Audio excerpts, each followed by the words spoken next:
Toujours à propos de justice, on l'a appris il y a un peu plus d'une heure, le gouvernement veut donc trancher dans le vif dans le dossier des prisons. Il annonce la fermeture pure et simple de 8 établissements jugés trop vétustes, d'autres comme Fleury-Mérogis où une partie des baumettes seront rénovées. C'est ce qu'a annoncé Christiane Taubira tout à l'heure à Marseille. Clément Le Goff, Benoît Jourdan.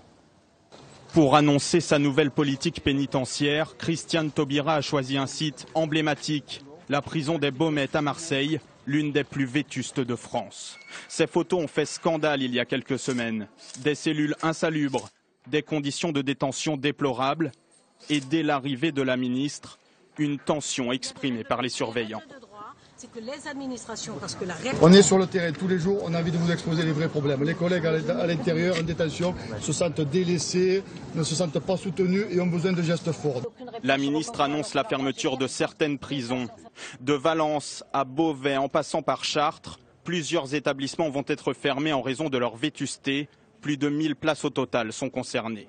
4 prisons feront aussi l'objet d'un grand programme de rénovation. La prison de la Santé, celle de Fleury-Mérogis, les Baumettes à Marseille et Aix-en-Provence. Coût total de l'opération, 800 millions d'euros sur 5 ans et l'ensemble du parc pénitentiaire est concerné. Pour la rénovation de nos établissements qui pendant des années ont été négligés, j'ai défendu et obtenu une augmentation de 20% du budget de rénovation parce qu'il est important d'entretenir notre parc pénitentiaire. Depuis 10 ans, 6 ministres de la Justice se sont succédés, presque autant de nouveaux programmes pour les prisons. Christiane Taubira entend, elle, se concentrer sur l'urgence, résorber leur vétusté.